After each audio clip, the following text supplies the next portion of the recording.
días, chicos. Buenos días, Doc. Pero hoy día dijimos que vamos a ver anticoagulantes y antiagregantes. ¿Leyeron algo?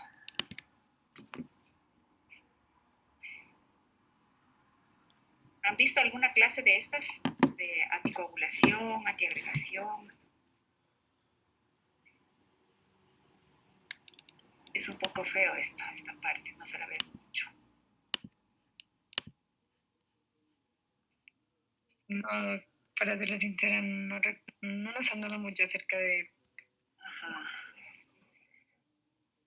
Bueno, ahora vamos a ver esta clase que es Bueno, la vamos a ver en dos clases porque es bien larga. Anticoagulantes y antiagregantes. Entonces, vamos a ver el uso de anticoagulantes, cuáles son los antiagregantes, en qué parte se utiliza cada uno, en qué problemas de la coagulación. Vamos a ir viendo cada medicamento y para qué se utiliza. Entonces, primero tenemos que hablar sobre la hemostasia. Entonces, decimos que la sangre es líquida mientras está en la circulación y se convierte en un gel resistente unos pocos minutos después de salir del organismo. Es decir, cuando ustedes toman una muestra y la ponen en el tubo, se convierte en un gel resistente. Entonces, la hemostasia entonces es la combinación de acontecimientos celulares y bioquímicos que funcionan en armonía para mantener la sangre líquida dentro de las arterias y venas. Entonces, en la hemostasia van a actuar sustancias bioquímicas, por ejemplo, los factores de coagulación. Tenemos 12 factores de coagulación. No sé si se acuerdan, les han dado los factores de coagulación. Factor 1, fibrinógeno, factor 2, protrombina. ¿Han visto eso? ¿Se acuerdan? Los factores de coagulación. Entonces, los factores de coagulación son producidos en el hígado. El hígado produce todos los factores de coagulación. Cuando tenemos un paciente con cirrosis ya bien avanzada, que está comprometido todo el hígado, entonces el hígado ya no funciona con factores de coagulación. Entonces, el paciente empieza a sangrar. Porque estas sustancias bioquímicas, que son los factores de coagulación, funcionan en armonía junto con acontecimientos celulares. Por ejemplo, los vasos sanguíneos en un inicio se contraen para poder mantener es decir, que no tenga iones sangrados ni tenga fenómenos trombóticos. No tengo que irme ni a un lado ni a otro. Entonces, por eso es que la sangre se mantiene líquida en la circulación. Porque actúan tanto acontecimientos celulares como acontecimientos bioquímicos. Estos funcionan en armonía para mantener la sangre líquida dentro de las arterias y venas. Entonces, cuando se altera este equilibrio de los sistemas de hemostasia, puedo irme a la trombosis, que es la coagulación, se forman coágulos, o a la hemorragia. Entonces, aquí tenemos problemas. Por ejemplo, yo tengo un sistema de coagulación en donde todos los factores funcionan en armonía. No la tengo a la sangre líquida aquí en la circulación. Pero hay defectos a veces congénitos en donde nosotros tenemos un sistema de anticoagulación. Es decir, tenemos proteínas, tenemos sustancias bioquímicas que actúan. Por ejemplo, se quiere hacer un coágulo, se forma fibrina. Esa es la última etapa final del coágulo, se forma fibrina. Y tenemos un sistema antifibrinolítico, un sistema anticoagulante, que son, por ejemplo, proteína S, proteína C, antitrombina 3 y otras proteínas de coagulación que rompen estos trombos cuando recién se quieren iniciar. Entonces, por eso es que se mantiene la sangre en circulación. Entonces, un paciente, por ejemplo, que hereda, que no tiene proteína S, no tiene proteína C, no tiene un sistema anticoagulante bien hecho, entonces va a llevar el paciente a la trombosis. Aquí hemos tenido pacientes, por ejemplo, de 22 años, hubo un paciente que vino con isquemia cerebral, tenía cefalea intensa y se le hizo. Entonces, por eso se fue al neurólogo. El neurólogo le hace una tomografía de encéfalo y encuentra isquemias, encuentra unos trombos pequeñitos. Y cuando se le hizo estudios, se encontró déficit de proteína C, que son sistemas anticoagulantes que van a destruir estos trombos. Entonces, miren, aquí ya no funcionan en armonía todos los acontecimientos celulares y bioquímicos. Este paciente formó trombosis. Entonces, vamos a ir viendo poco a poco esta parte. Entonces, la hemostasia se la ha clasificado en dos partes: hemostasia primaria y hemostasia secundaria. La hemostasia primaria se va a presentar, es una respuesta de los pequeños vasos sanguíneos. Entonces, cuando nosotros, por ejemplo, cuando ustedes hacen una venopunción, pinchan el bracito, pinchan una vena para sacar una sangre. Entonces, ahí, ¿quién se involucra? Entonces, esta hemostasia primaria se va a desencadenar con lesiones pequeñas, cuando hacemos una venopunción, por ejemplo. Entonces, ¿quiénes van a participar aquí? La íntima vascular y las plaquetas. Es de respuesta rápida y es una respuesta de corta duración. Entonces, ¿qué hago cuando yo pincho un vasito pequeño? Primero, el vaso sanguíneo tiene una capita muscular, esa es la íntima vascular. Esa es una capa de células musculares. Entonces, esta íntima se contrae y cuando rompo, hago un pinchazo, pongo en contacto, rompo el endotelio. Entonces, ahí van a actuar las plaquetas. Las plaquetas se adhieren, se agregan por intermedio del von Willebrand, se une al endotelio vascular y va a producir un pequeño trombo. Eso ya lo vamos a ir viendo con unos gráficos, ¿sí? Entonces, aquí esta es la hemostasia primaria. Se presenta cuando hacemos pequeñas lesiones y solamente va a actuar el vaso sanguíneo y las plaquetas principalmente. Y la hemostasia secundaria ya se presenta cuando tengo lesiones en grandes vasos sanguíneos y otros tejidos, por ejemplo, en una cirugía, en un trauma. Entonces, hay quienes van a intervenir para sellar estos sangrados, digamos. ¿Quién van a intervenir? Involucra plaquetas también. Las plaquetas siempre van a estar actuando acá. Las plaquetas son unas células muy importantes, son unas células muy especiales. No son células, sino son estructuras que vienen del citoplasma de los megacariocitos. Entonces son súper especializadas, forman algunas sustancias. Entonces aquí también actúan las plaquetas. Y el sistema plasmático de la coagulación. Entonces en el sistema plasmático de la coagulación tenemos todas las proteínas de la coagulación, de la 1 a la 12. Factor 1, protrombina, factor 2, tromboplastina, 3, 4, tenemos todos los factores. Factor 8, cuando falta el factor 8 es la hemofilia A, cuando falta el factor 9 la hemofilia B. Entonces aquí involucra todo el sistema plasmático de la coagulación. Y esta es una respuesta tardía y es una respuesta en el largo plazo. Entonces aquí van a actuar ya todos los factores de coagulación. Cuando tenemos, por ejemplo, alteración de los vasos sanguíneos, cuando tengo, por ejemplo, una coagulación intravascular diseminada.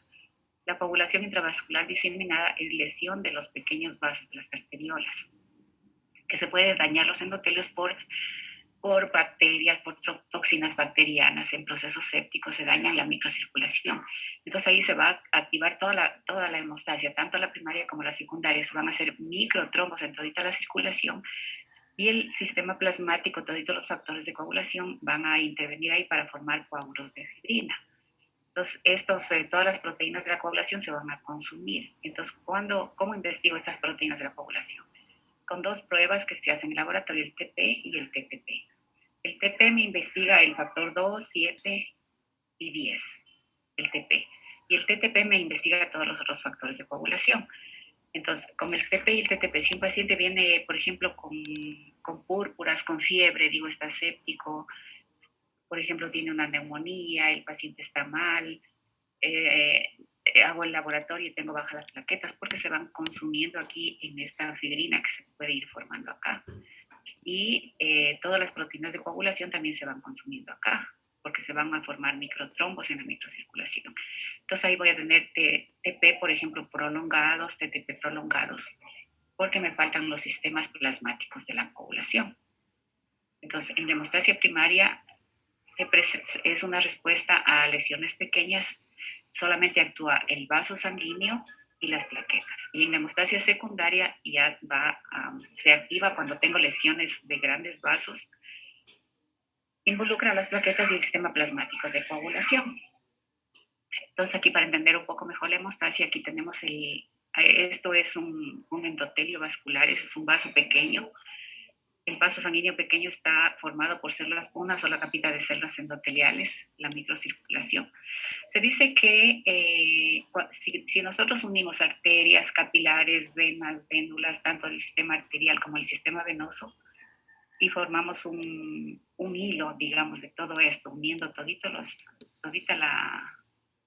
por ejemplo, es un capilar, es una capa células endoteliales, la otra capa células endoteliales. Aquí está la luz del vaso. Si unimos todos los vasos sanguíneos y hacemos un hilo, dice que se puede recorrer Con ese hilo podemos dar la vuelta 2 veces y un poquito más a toda la mitad de la tierra. Miren la cantidad de vasos sanguíneos que tenemos. Y cuando se activa la coagulación acá, es terrible. A veces pacientes sépticos aquí empiezan a formar trombos y consume plaquetas. Y nosotros le ponemos plaquetas y las plaquetas igual se pierden, se consumen. Y el paciente no tiene ningún sangrado, sino que tiene microtrombos en la circulación. Entonces se pueden consumir grandes cantidades de plaquetas cuando al paciente le ponemos plaquetas en una coagulación intravascular diseminada, por ejemplo. Entonces, aquí tenemos un microcapilar. Está constituido por una capa de células endoteliales y otra capa de células endoteliales. Aquí está la luz del vaso, por aquí circula la sangre en un solo sentido, aquí circulan los eritrocitos, las plaquetas. Acá tenemos el colágeno subendotelial. Este es el colágeno subendotelial. Estos son colágeno, también esto. Las células, los fibroblastos, las células del músculo liso, esta es una capa que se contrae. Entonces, cuando nosotros hacemos un pinchazo en una venopunción, aquí estamos cortando esto y estamos exponiendo el colágeno subendotelial de la membrana basal con las plaquetas. Entonces, la plaqueta viene aquí y se une por medio del von Willebrand, ya lo vamos a ver acá. Entonces, la hemostasia primaria involucra solamente esto: plaquetas y las células endoteliales y las células y los vasos sanguíneos, plaquetas y los vasos sanguíneos. Los vasos sanguíneos se contraen para sellar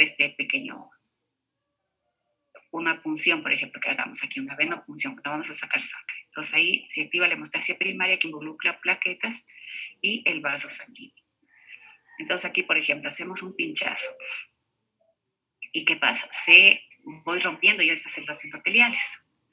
Entonces aquí se produce una turbulencia, se altera el flujo sanguíneo acá. Se altera el flujo sanguíneo y tenemos que la plaqueta aquí, la plaqueta se adhiere a la membrana basal subendotelial, al colágeno subendotelial que tengo acá. Se adhiere primero a la plaqueta, es la función de adherencia que tiene la plaqueta por unas glicoproteínas que tiene en su membrana. Generalmente la 2B3A. Y luego las plaquetas se adhieren y después se agregan. Agregar es que se vienen más plaquetas acá y se forma un trombo. Entonces las plaquetas forman este trombo que cierran este pinchazo, digamos, que hicimos acá. El vaso sanguíneo también se contrae para disminuir el espacio de aquí a acá y evitar que la sangre se salga de la circulación hacia afuera y el paciente sangre. Entonces, eso es lo que pasa. Primero, en la hemostasia primaria intervienen las plaquetas, el vaso sanguíneo que se contrae y nada más. Entonces, aquí tenemos nosotros las células endoteliales. Estas células endoteliales también tienen factores de crecimiento. Tienen factores de crecimiento para fibroblastos, tienen factores de crecimiento para células del músculo liso y tienen factores de crecimiento para sus propias células. Entonces, aquí vienen las plaquetas tienen esos factores de crecimiento. Por eso, ¿han oído ustedes plasma rico en plaquetas? ¿Han oído que ponen los traumatólogos plasma rico en plaquetas cuando tienen una lesión traumatológica? ¿Alguien ha oído plasma rico en plaquetas?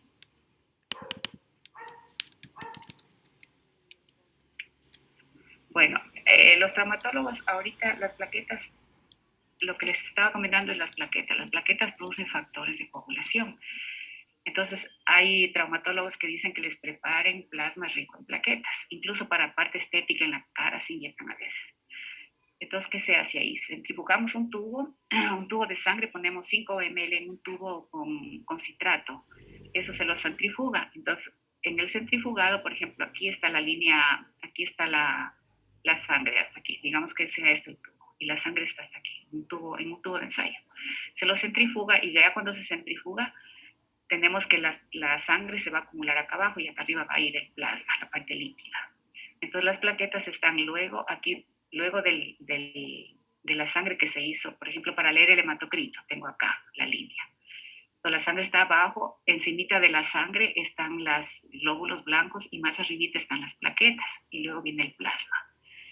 Entonces, se toma de esta línea que están las plaquetas, se toma cierta cantidad de muestra con una pipeta y se la pasa a otro tubo.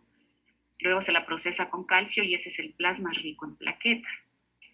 Y ese plasma rico en plaquetas, por ejemplo, le inyectan a los pacientes de traumato en una lesión de tendón o algo, les inyectan ahí. Y dicen que van súper bien. ¿Por qué? Porque las plaquetas tienen factores de coagulación, factores de crecimiento. Las plaquetas producen factores de crecimiento. Entonces, estas plaquetas van a estimular la producción de células endoteliales para que vuelvan acá y nos restituyan el vaso sanguíneo.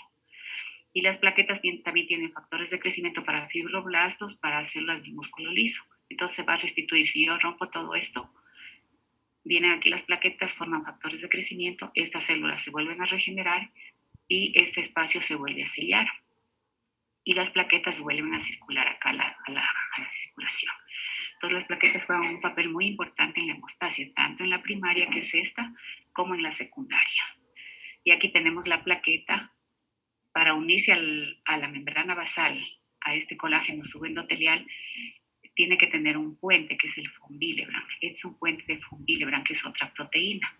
Entonces tiene un sitio de unión, este ligando que se une al sitio receptor de la membrana plaquetaria. Es un receptor de integrina de la membrana plaquetaria, es la plaqueta.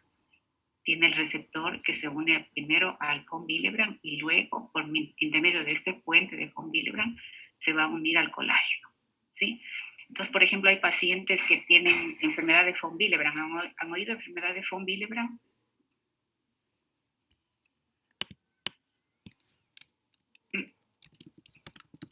Doctora, creo que es la que tenía la ausencia de este factor. Ya. Entonces, se presenta generalmente más en mujeres. Entonces, el von Willebrand es deficiencia de este puente que une la plaqueta con el endotelio. Entonces, por ejemplo, cuando hay menstruación, no se produce la hemostasia y la paciente puede seguir sangrando. La menorragia a veces les dura 10, 15 días, utilizan 2, 3 paquetes sanitarios y les produce anemia. Yo tengo muchos pacientes que me vienen acá por anemia. Cuando se les hace el perfil de hierro es una anemia microcítica hipocrómica y en el interrogatorio me comentan de que tienen menorragia. A veces ya desde la menarquia, desde la primera menstruación.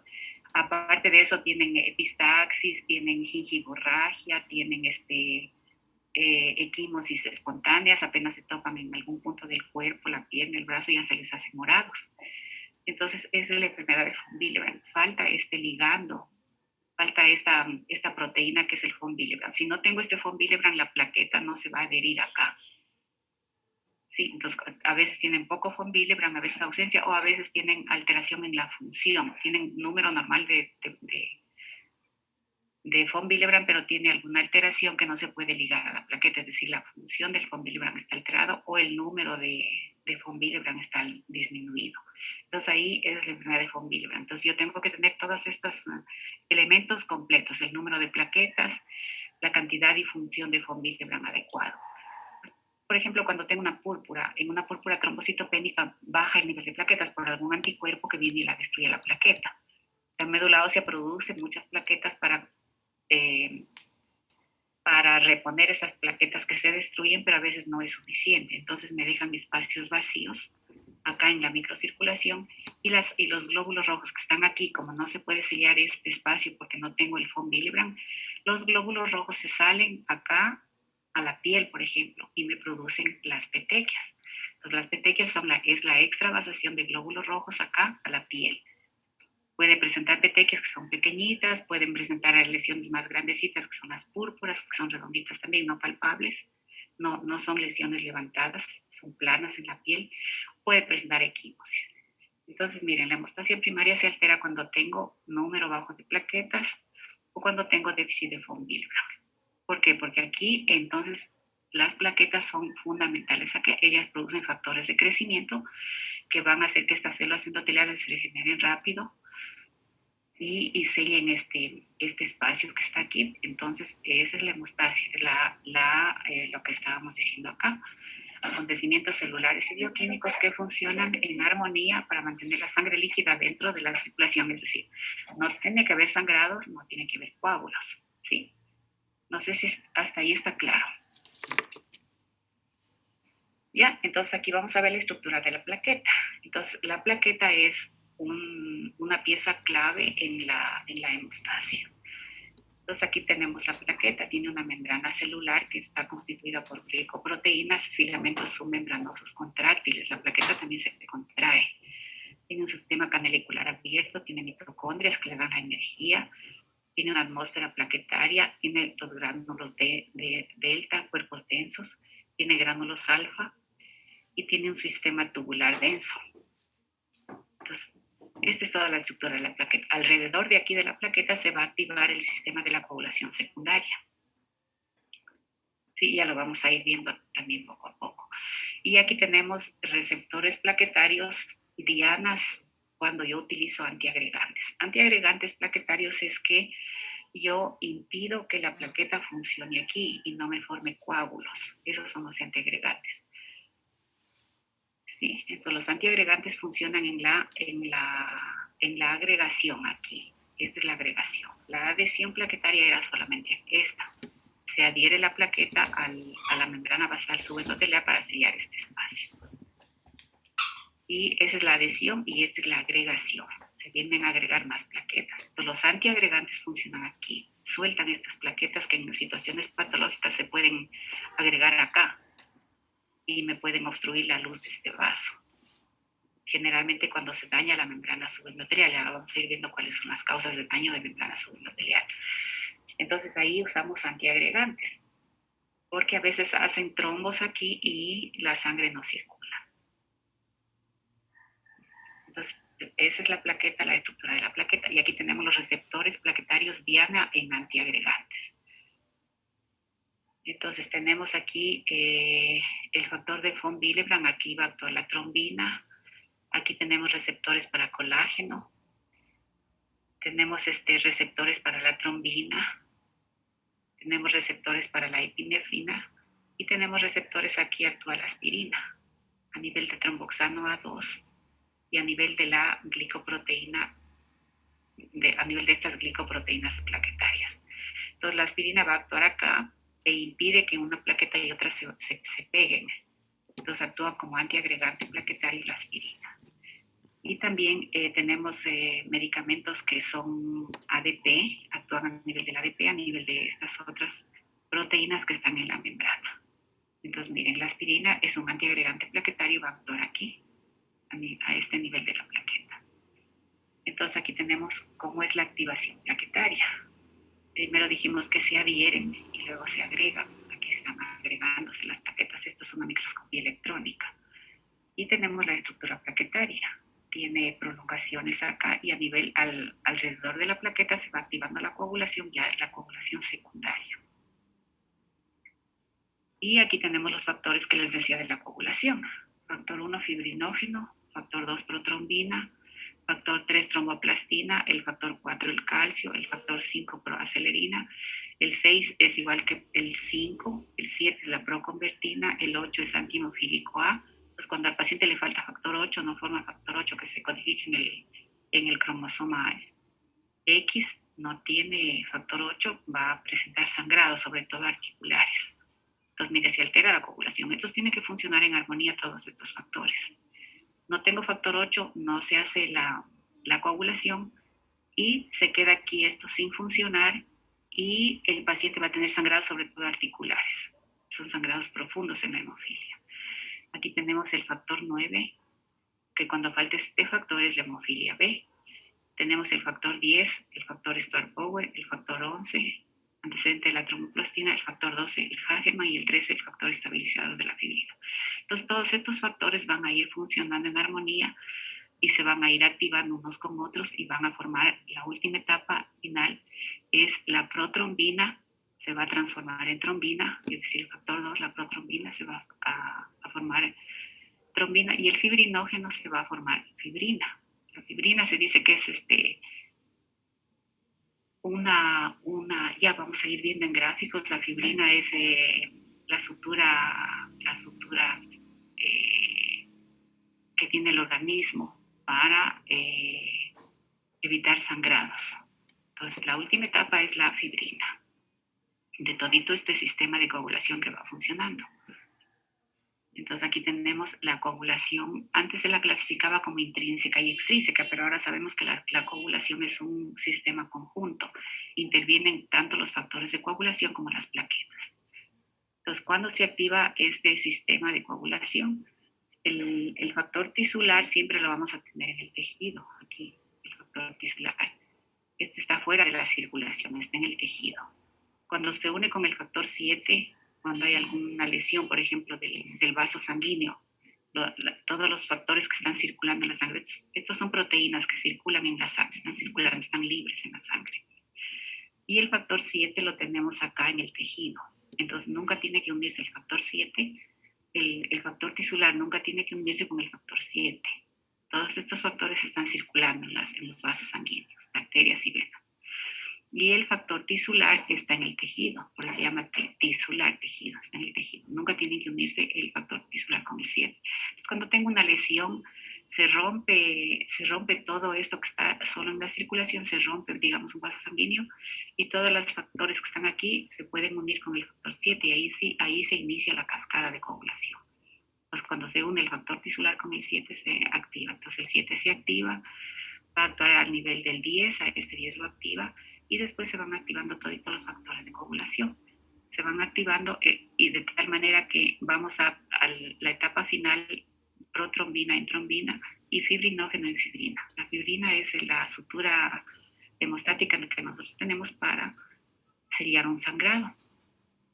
Pero hay situaciones patológicas en que estoy formando full fibrina y voy haciendo trombos en la microcirculación.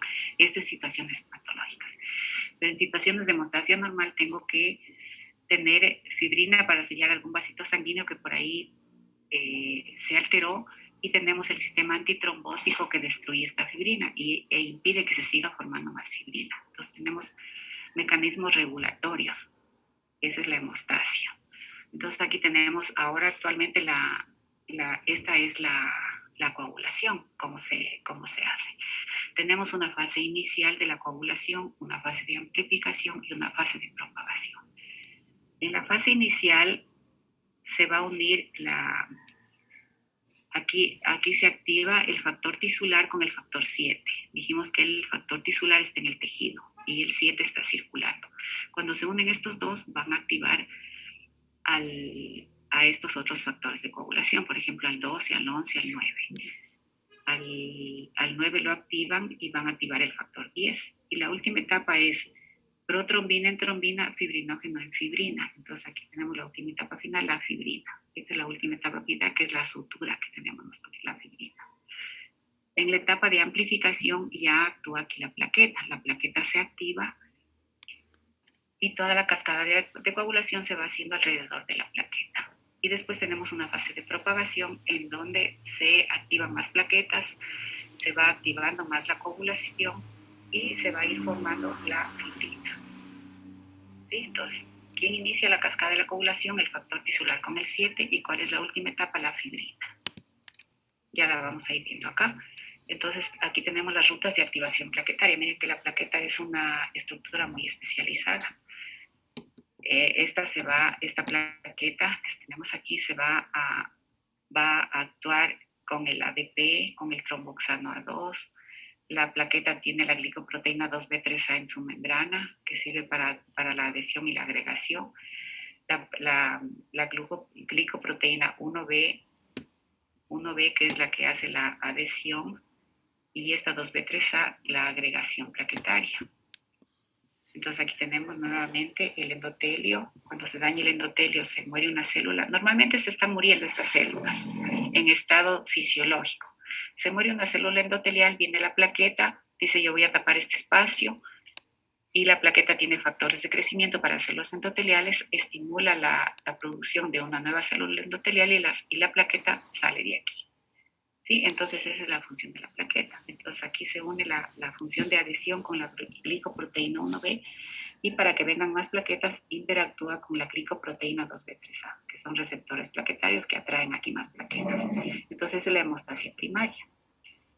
Y aquí tenemos la hemostasia secundaria, que dijimos que se va a ir activando los factores de coagulación alrededor de la plaqueta. Entonces aquí tenemos el factor tisular, que unido con el factor 7 van a activar la coagulación. Aquí el factor tisular con el 7 activan la coagulación. Y aquí se van a ir activando más plaquetas con todas sus estructuras, el ADP, el tromboxano A2, y se van activando todos los factores de coagulación de tal manera que voy a formar fibrinógeno en protrombina en trombina y fibrinógeno en fibrina. La última etapa es la fibrina. Y aquí tenemos todos los acontecimientos celulares y bioquímicos que intervienen en armonía para mantener la sangre líquida dentro de la circulación, es decir, que no tenga sangrados ni tenga coágulos. Entonces aquí miren cómo se van activando todos los factores de coagulación. Entonces aquí, esta es la fibrina, la fibrina. Esta es una malla, esa es una sutura fisiológica que tenemos, la fibrina. Entonces aquí las plaquetas se van a adherir, se van a agregar y la fibrina va a hacer este trombo súper duro. Entonces la fibrina es como un hilo que se forma aquí y me tapa el defecto. Pero en situaciones patológicas esto puede estar descontrolado y me puede formar trombos y trombos y trombos sin ningún control. Entonces aquí tenemos en este gráfico que es muy bonito, aquí tenemos un esquema de la microcirculación. Aquí tenemos un vaso sanguíneo, por ejemplo, es un capilar, este es un capilar, el sistema microcapilar. Aquí en el capilar están circulando los glóbulos rojos, los glóbulos blancos, estos verdecitos son las plaquetas, están circulando aquí y están junto con los factores de coagulación. Factor 1, factor 2, factor 3, todos los factores de coagulación están circulando aquí, que son proteínas que se forman en el hígado. Entonces, cuando yo tengo un daño, por ejemplo, en este caso un daño endotelial, sea por bacterias que vienen aquí y dañan estas células. Ahora con el COVID, que también me daña la membrana subendotelial. El COVID daña la membrana subendotelial, por eso es lo que hay microcoágulos de cambio a nivel pulmonar. Espérenme un ratito, ¿ya?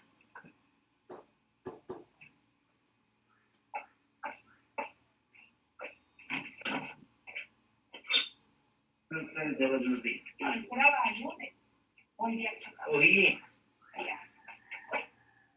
ya que no me dejaba creer. Ya. Oye, una y dos segundos que estoy. A ver, aquí estamos de fecha Dos. 02.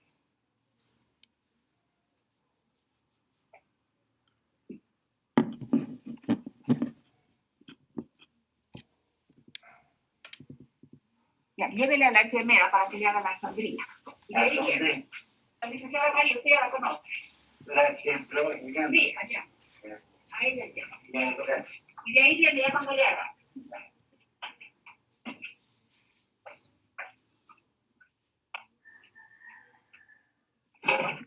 A ver, decíamos que aquí, por ejemplo, tengo un defecto, un daño de la microcirculación. Por ejemplo, cuando hay proteínas y hay toxinas. Por ejemplo, en una paciente, a veces vienen maternas acá que son súper delicadas y son pacientes que hay que tenerles súper cuidado porque hay un comité que está auditando a ver qué le pasó a la materna, por ejemplo.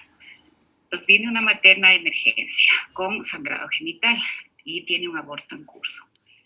Entonces, cuando se absorbe en ese aborto en curso, cuando se absorbe la decidua, cuando se ya desprende la placenta, se absorbe la decidua, que son productos de la placenta, se absorben a la microcirculación.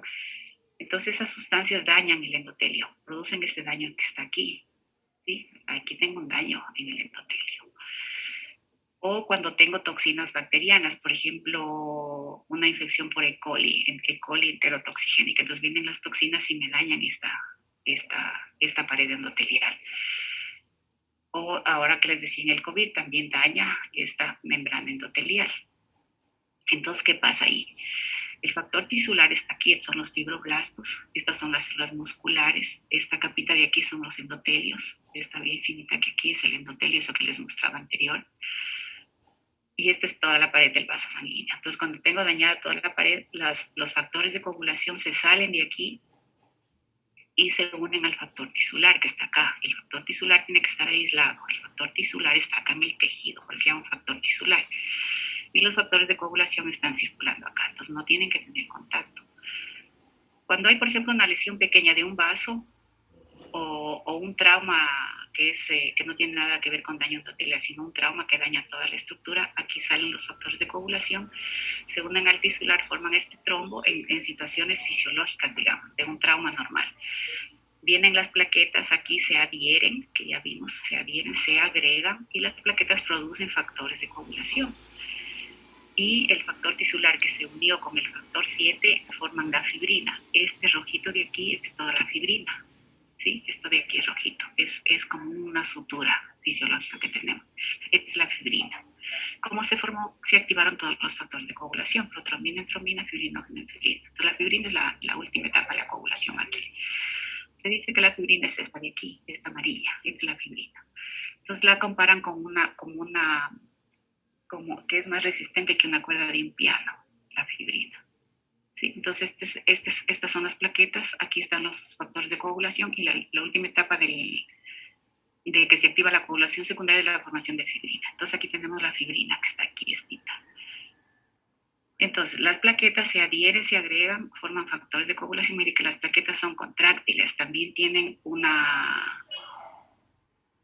especie como de contracción parecido a cuando se contrae un músculo. La plaqueta se contrae, se adhieren y van haciendo que este espacio se haga más chiquito por la contractura que hacen las plaquetas. Y por la fibrina que se formó aquí, entonces sellan primero este espacio. Digamos que en un trauma X, sellan este espacio, las plaquetas producen factores de coagulación, factores de crecimiento. Las plaquetas producen factores de crecimiento para regenerar las células endoteliales, tienen factores de crecimiento para regenerar los fibroblastos, y después se sella esto y esto queda tal cual intacto, queda así después. ¿Sí? Miren cómo es el organismo, cómo hace automáticamente todo esto. Pero en situaciones patológicas, esto es en una situación normal, sello esto y aquí no pasó nada. ¿Sí? En un trauma, por ejemplo, un politraumatizado, se van regenerando arteriolas, la hemostasia se va mejorando, ya va dejando de sangrar y todo por los tapones plaquetarios que se hacen aquí y porque se activó toda la cascada de la coagulación, uniéndose el factor tisular con el factor 7. Pero en situaciones patológicas que les decía, hay toxinas bacterianas que dañan esto y dañan todita la microcirculación a veces. Y esa es la coagulación intravascular diseminada. Entonces, en situaciones patológicas se activa la coagulación y se hacen microtrombos en toda la circulación. Entonces, ¿qué hay aquí? Consumo de plaquetas. Entonces, por ejemplo, tengo un paciente febril séptico que viene con manchitas en la piel y digo, es una púrpura. Púrpura es un color, nada más del color de la piel, pero digo, tiene una púrpura. Cuando hago el laboratorio tiene trombocitopenia. Es una púrpura trombocitopénica, pero el paciente está con fiebre. Es después de un aborto séptico. Entonces ahí sí ya voy pensando en una coagulación intravascular diseminada, que está pasando esto, que hay consumo de plaquetas, que hay consumo de factores, el TP no me da lectura, porque todos los factores se están consumiendo acá. Entonces el TP que me investiga, el factor 2, 7 y 10, y el TTP me investiga todos los otros factores. Entonces aquí tengo el TP y el TTP prolongados. Por ejemplo, de 11 un TTP me sube a 15. Un TTP que tiene que ser máximo de 44, 45, lo tengo en 60, a veces dice no da lectura. Entonces ahí esos pacientes son graves, están haciendo coagulación intravascular, están consumiendo factores, están consumiendo plaquetas. Y miren cómo aquí, este pedacito de aquí, lo vamos a ver acá. Aquí tenemos una plaqueta activada, miren cómo la plaqueta tiene prolongaciones. Estas prolongaciones aquí se contraen después y disminuyen este espacio. Produce factores de coagulación que va a regenerar todos tanto las células endoteliales como las células del músculo liso aquí, los fibroblastos, y esto se va a quedar tal cual era al inicio, así como acá. Entonces aquí tenemos la cascada de la coagulación. Estos de colorcito aquí son los factores de coagulación. Entonces los factores se van activando unos con otros y van actuando alrededor de la plaqueta. Y la última etapa de la coagulación ya secundaria es protrombina, trombina, fibrinógeno y fibrina. Esta es la fibrina y que está acá en este colorcito rojito. Sí, entonces decíamos que los factores de coagulación, aquí tenemos un corte histológico, aquí tenemos un vaso sanguíneo y acá tenemos el tejido. Entonces el factor tisular está acá afuera, que cuando tengo una rotura de un vaso sanguíneo se sueltan los factores de coagulación que están libres circulando dentro del vaso, y el factor 7 se une con el tisular y se inicia la cascada de coagulación. Y tenemos en este cortisológeno la fibrina, toda la fibrina que está obstruyendo este vaso sanguíneo. Y aquí tenemos los factores de coagulación que se van activando unos con otros alrededor de la plaqueta y a la final forman la fibrina que está aquí. Entonces, por ejemplo, cuando tengo fibrina en la microcirculación y un glóbulo rojo pasa por aquí, el glóbulo rojo se rompe en estas mallas de fibrina y tengo en el frotis esquizocitos, glóbulos rotos. Entonces hay que pedir un frotis también aquí, entonces que nos van a aportar con los esquizocitos y eso ya es grave en el paciente cuando tengo esquizocitos. Ya se activó la coagulación y puede tener una coagulación intravascular diseminada o una púrpura trombocitopénica trombótica o un síndrome hemolítico urémico, que son hemólisis intravasculares. Se destruyen los glóbulos rojos dentro de estas mallas de fibrina. Y aquí tenemos la función de agregación plaquetaria. Va a intervenir la glicoproteína 2B3A. Aquí se une la plaqueta entre ellas y se van adhiriendo a en caso de que yo tenga un daño de la membrana endotelial de la célula. Y aquí tiene la plaqueta que se adhirió con la glicoproteína 1B9, aquí está adherida al endotelio. Este verde es el endotelio, la capa endotelial del vaso sanguíneo, es la luz del vaso sanguíneo, plaqueta adherida y plaqueta agregada. Y entonces aquí alrededor de la plaqueta van actuando los factores de coagulación. Y aquí tenemos los factores de coagulación. En situaciones de hemostasia, digamos que se están regenerando epitelios luego de un trauma. Entonces el factor tisular está acá, se unió con el 7, se hizo la fibrina, los endotelios se recuperaron y hasta ahí se acaba la situación. Pero en situaciones patológicas, este factor tisular que tiene que estar acá en el tejido ya se mete aquí a la célula endotelial. Miren, es una membrana de una célula endotelial. Doble capa lipídica, célula endotelial que está en los vasos sanguíneos, pero el factor tisular ya se mete aquí. Es una expresión anormal del factor tisular. Ya no está afuera en condiciones patológicas, ya no lo tengo afuera el tisular. Ya en condiciones patológicas el factor tisular se va a expresar de manera anormal en la célula endotelial. Entonces el factor tisular se metió acá a la circulación ya y se expresó en la célula endotelial. Entonces aquí el factor 7 que estaba circulando se une al factor tisular. Activan al 10 con su coenzima el 5, activan al 2, que es la protrombina en trombina y el fibrinógeno en fibrina, para formar las mallas de fibrina. Y en situaciones patológicas se sigue formando fibrina en toda la microcirculación y se van consumiendo los factores. Entonces el TP se va a prolongar, el TTP se va a prolongar, va a haber consumo de plaquetas. ¿Sí? En una situación patológica de coagulación intravascular diseminada. Y aquí tenemos nuevamente, este es en situación de que el factor tisular ya se expresa en una célula endotelial, se une al factor 7 y al 10 se activa toda la cascada de la coagulación y se forma la fibrina. Y aquí tenemos un coágulo de plaquetas y de fibrina, miren la fibrina. Entonces aquí ya se activaron todos los factores de coagulación y produjeron fibrina y en situaciones normales forman un trombo de fibrina. Se regeneran todas las células y ese trombo desaparece. Nosotros tenemos un sistema anticoagulante que destruye esta fibrina. Ya cuando cumple su función, tenemos un sistema anticoagulante de proteína S, proteína C que destruye la fibrina. ¿Sí? Pero cuando se altera y esto se sigue produciendo, ya es una situación ya patológica normal. Entonces aquí tenemos los sistemas anticoagulantes naturales. La proteína S, la proteína C que van a destruir la fibrina. La antitrombina 3 también va a destruir la fibrina. Y en situaciones normales, que yo tenga un trauma, un corte, se forma fibrina, luego que se regeneran los tejidos, viene el sistema anticoagulante, destruye la fibrina y todo queda normal. ¿Sí? Entonces aquí tenemos la fibrinólisis, cómo actúan el plasminógeno, se transforma en plasmina y va a destruir la fibrina, que está acá. Y entonces ese es el sistema de fibrinólisis. Pues ahora ya teniendo no sé si tienen alguna duda, alguna pregunta con lo que vimos anterior.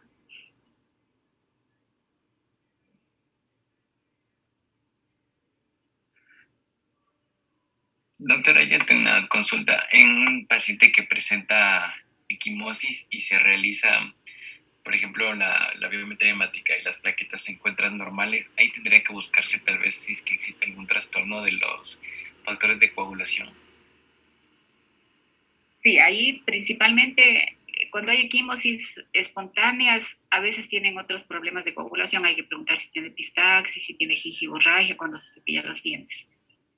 Entonces ahí, y plaquetas normales yo puedo tener en un von Willebrand, por ejemplo. Ahí tengo plaquetas normales, pero en cambio no tengo el puente que une la plaqueta con el subendotelio. Entonces con algún trauma, algún golpe, se hacen equimosis.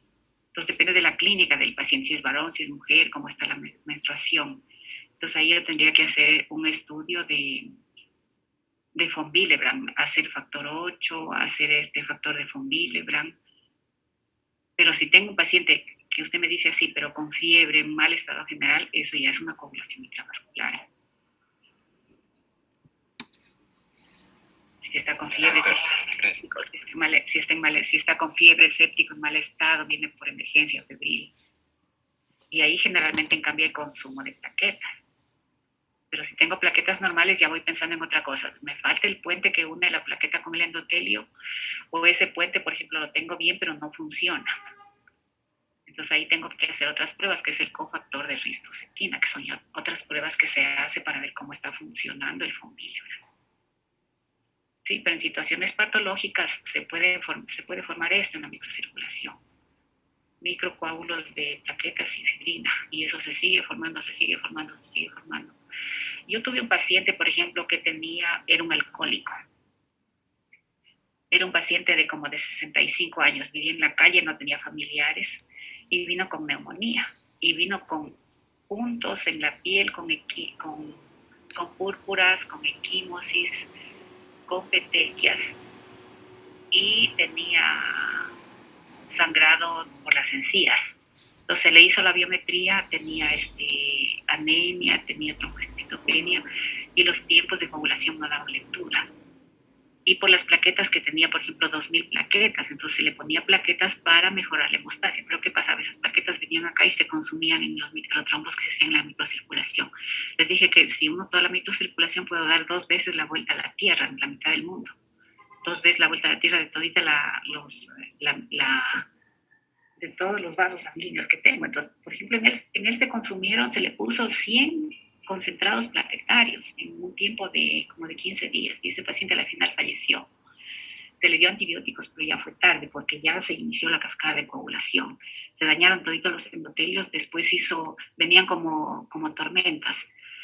Después hizo sangrado del tubo digestivo, se le daba antiácidos, selló el tubo digestivo, después tuvo hematuria, selló esa hematuria, después tuvo hematemesis, se pasó eso y después tuvo sangrado del sistema nervioso central y ese paciente falleció. Entonces ahí lo que había que hacer es una plasmaféresis. Nosotros hacíamos la transferencia a Quito para plasmaféresis, pero en esa época nadie hacía plasmaféresis para eliminar todas estas sustancias que se estaban haciendo en la microcirculación. Entonces es bien, bien complicado ya cuando un paciente entra en coagulación intravascular diseminada. Sí, entonces ahora vamos a ver la trombosis. Sí, vemos que la trombosis es una plaga del siglo XXI. Entonces, miren, anteriormente la raza humana fue evolucionando así. Entonces, lo que más tenían eran traumas por el trabajo duro que hacían, utilizaban herramientas y todo.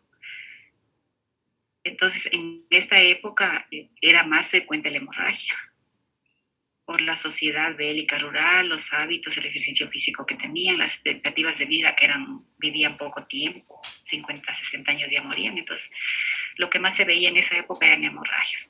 Pero actualmente el estrés de la ciudad, el sedentarismo, el ser humano vive más de 80 años, entonces estamos viendo más fenómenos trombóticos. ¿Sí? Entonces, miren las causas de muerte en el mundo. El SIDA, esta cantidad de muertes, violencia, enfermedad pulmonar, enfermedades infecciosas, el cáncer, y miren la enfermedad vascular. Un alto porcentaje de la población muere por enfermedad vascular. ¿Sí? Entonces aquí tenemos los vasos sanguíneos, arteriales y venosos. Decimos que uniendo estos en una sola línea damos la vuelta 2 veces a la Tierra. la cantidad de microcirculación que tenemos. Entonces tenemos todas las arterias, venas que están acá. Entonces aquí tenemos las causas de muerte. Miren, en el 90 y en el 2020 cómo han aumentado las causas de muerte por fenómenos vasculares trombóticos. Entonces, ¿cuál es la principal manifestación de la enfermedad vascular? Cuando hay trombos acá en el sistema nervioso central, enfermedad cerebrovascular, infarto de miocardio, el embolismo pulmonar y la enfermedad arterial periférica y la trombosis venosa profunda. Acá. Bien, entonces, en todos estos sitios se nos pueden hacer coágulos. Esa es la enfermedad vascular trombótica. Y aquí en los miembros inferiores.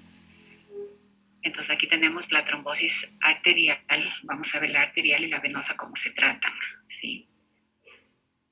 Entonces aquí tenemos la estructura de una vena y la estructura de una arteria.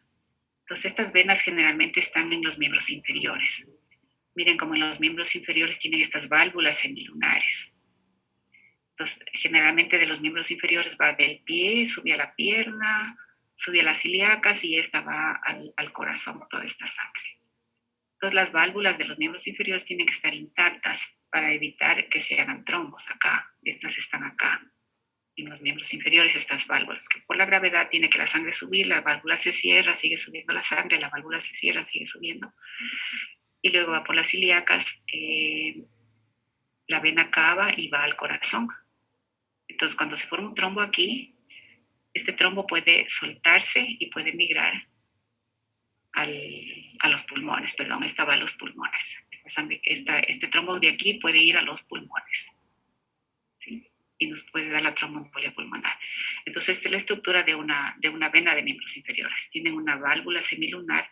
Cuando estas válvulas se dañan y la sangre se regresa y acá se estanca la sangre y se hacen los trombos.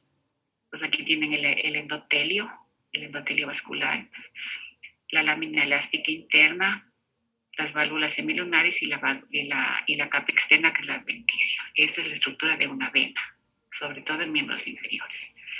Y aquí tenemos de un vaso arterial normal, por ejemplo, los vasos del corazón. Tiene es más gruesa estos vasos los arteriales, son más gruesos, tienen una capa muscular muy gruesa, tienen una membrana interna y tienen aquí la elástica muscular, las arteriolas y los capilares. Entonces aquí tenemos capilares, arteriolas, y esta es la estructura en cambio de un vaso arterial. Entonces es diferente el trombo que se forma aquí con el trombo que se forma acá, ya lo vamos a ir viendo. Entonces en la trombosis arterial, ¿quién interviene? Sobre todo cuando tengo un infarto de miocardio es una trombosis arterial. Un infarto de miocardio es una trombosis arterial. Acá. Entonces, cuando hay un infarto de miocardio, se tapa esta arteria, por ejemplo, y no me da, todo el tejido de acá se pone hipóxico y se puede morir. Entonces, ahí viene el dolor intenso que tiene el dolor precordial, a veces irradiado al brazo, el paciente viene pálido, viene sudoroso, viene a la emergencia con un infarto. Entonces, esa es la trombosis arterial. Pero, ¿qué pasa? La trombosis ya es la última etapa de un paciente que tiene una mala alimentación, por ejemplo, de un paciente que tiene factores de riesgo, es fumador, tiene sobrepeso, tiene obesidad, tiene aumento de LDL principalmente. LDL es la proteína, la lipoproteína de baja densidad, es la LDL. Entonces, ¿qué pasa con la LDL? La LDL viene acá al endotelio que está aquí en el corazón. Esta LDL se oxida y se modifica. Entonces, ¿qué pasa cuando la LDL se modifica? Aquí tenemos la LDL modificada. Va a atraer macrófagos, va a atraer citoquinas, va a atraer monocitos y se van a formar moléculas de adhesión. Y se va a formar esta capa de ateroma. Se va a formar un ateroma aquí en cualquier vaso del corazón. Pero eso es por una mala alimentación. Por eso es que en el nivel básico tenemos que explicarles a los pacientes. Nuestros pacientes del área rural generalmente tienen una nutrición solamente a base de carbohidratos, nada de proteínas, y todos los carbohidratos y se van a transformar en lipoproteínas de baja densidad. Esa es la LDL. Entonces se modifica, atrae monocitos, citoquinas y produce aquí la placa ateromatosa. Y luego todo eso es un tejido inflamatorio. Después esto va a sangrar, se va a dañar el endotelio. Miren, tenemos un centro hemorrágico. Y aquí se van a venir a adherir las plaquetas. Y cuando este trombo se rompe, puede salir de acá del endotelio, puede salir acá. Aquí tenemos, esta es la luz del vaso sanguíneo, esta es la membrana endotelial y esto es lo que se forma la placa ateromatosa, está subendotelial debajo del endotelio.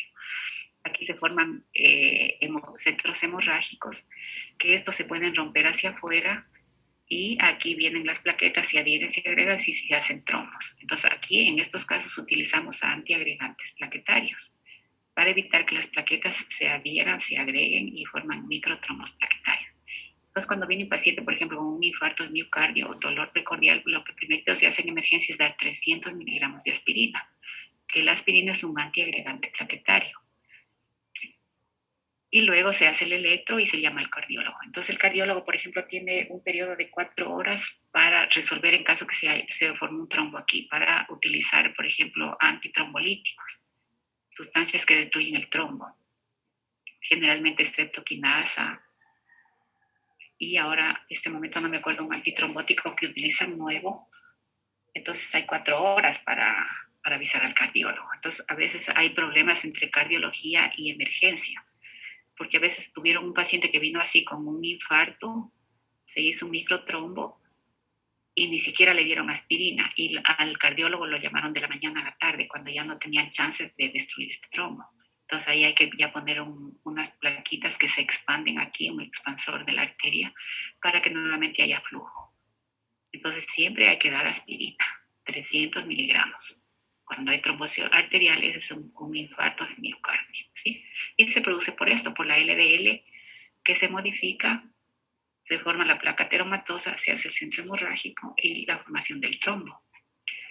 Y aquí tenemos mecanismos de activación plaquetaria. El factor tisular va a activar para que se forme el trombo. Mira, aquí está el trombo. Cuando esto se suelta, puede ir del corazón, puede migrar acá al cerebro y nos puede dar problemas de trombosis cerebral. Los del corazón van al cerebro, de los miembros inferiores pueden migrar los trombos a los pulmones. Entonces aquí está el trombo, miren aquí un trombo que se ha formado y aquí tenemos formación de trombos en territorios arteriales. Aquí tenemos la placa lipídica por la LDL que se modificó, atrajo proteínas, atrajo citoquinas. Esta placa se puede romper y esta cuando se rompe ya se activa la adhesión y la agregación plaquetaria. Se forma el trombo y este puede ocluir la luz.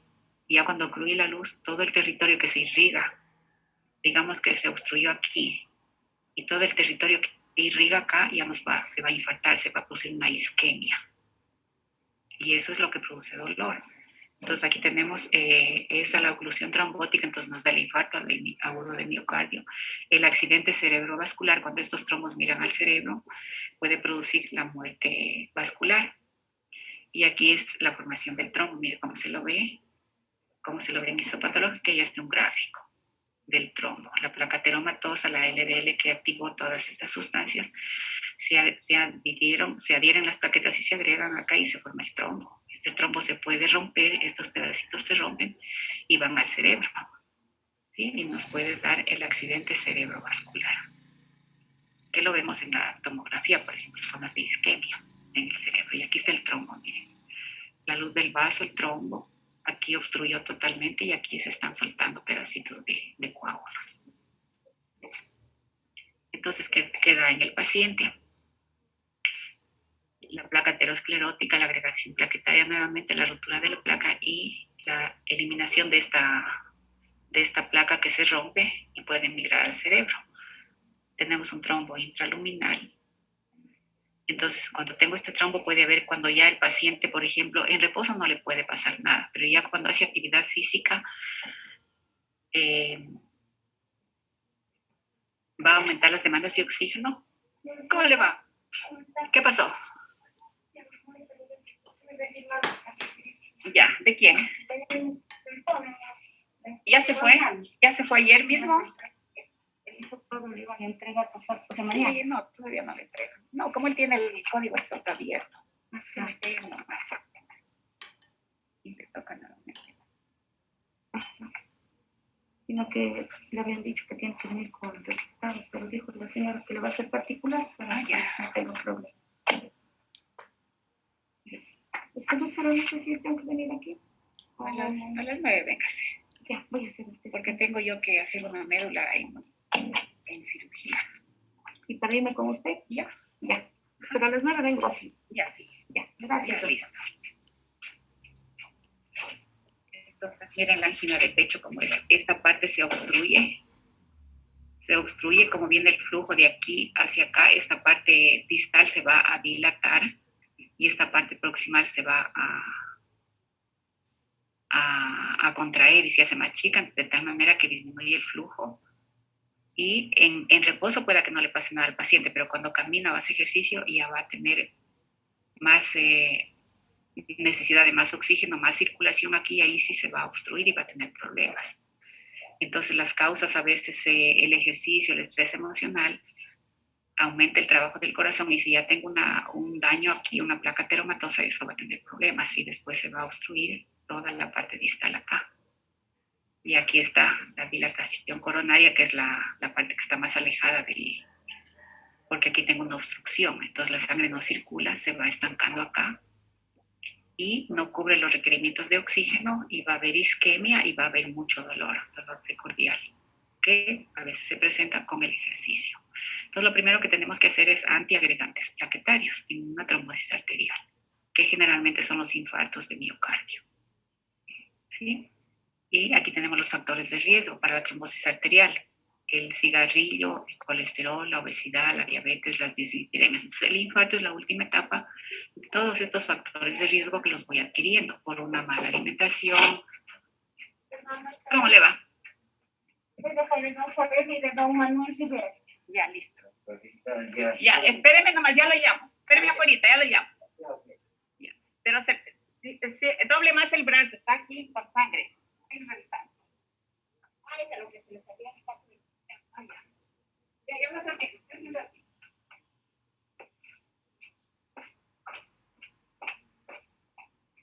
A ver, disculpen chicos, lo que pasa que ya... Entonces estos son los factores de riesgo y entonces por eso es que tenemos que en el nivel básico indicar no sobrepeso, mantener el peso ideal, alimentarse más con proteínas que con grasas, carbohidratos. Entonces esta es la etapa final de una mala alimentación, los infartos, accidente cerebrovascular y el paciente después puede ir a silla de ruedas y hay muchos trombos que migraron al cerebro y nos dan una isquemia aquí cerebral, miren a dónde migran, al cerebro.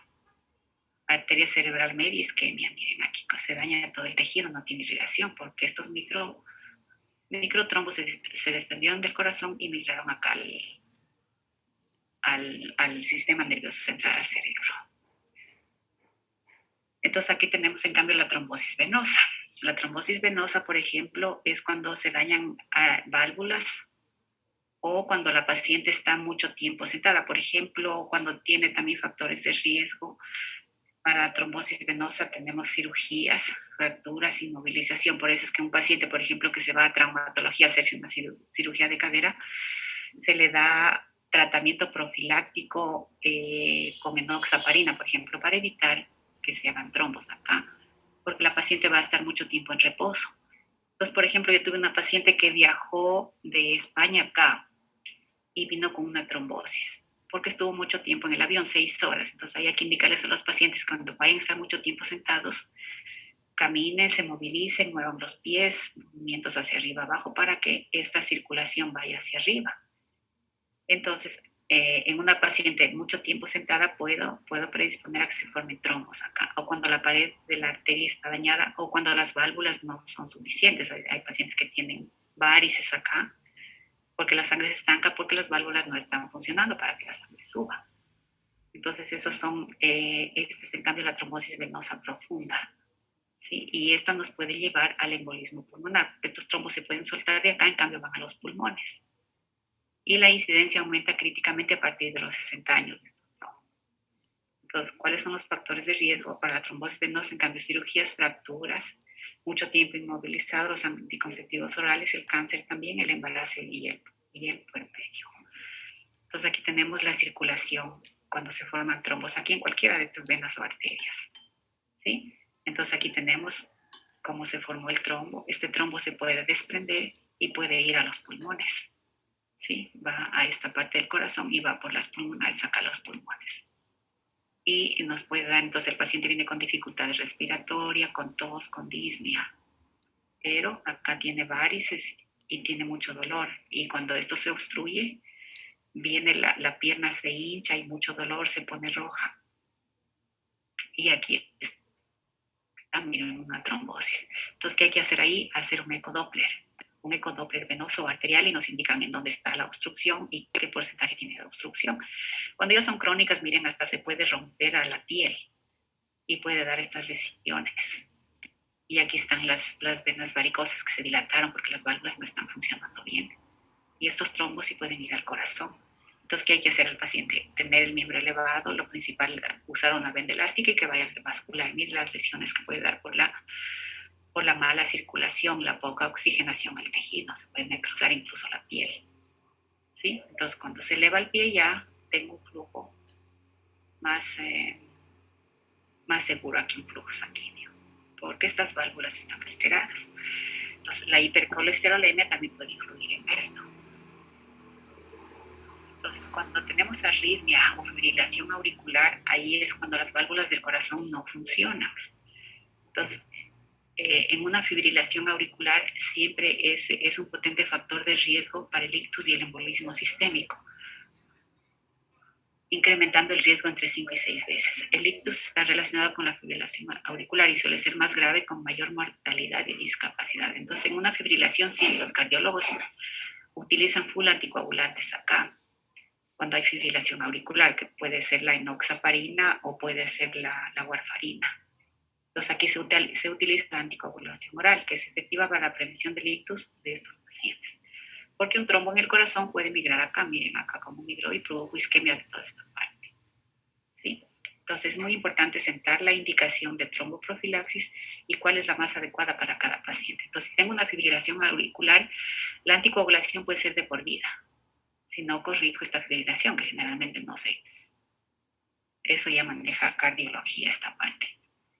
Entonces, para ver la terapia, la evolución, la terapia anticoagulante, quedemos para ver mañana, ya los medicamentos, ¿sí? No sé si tienen alguna duda, si les quedó ya un poco más claro esta parte de la hemostasia, formación de trombos, la coagulación primaria, la coagulación secundaria, cómo intervienen las plaquetas, que es una parte muy importante en la coagulación, los factores de coagulación, cómo van interviniendo.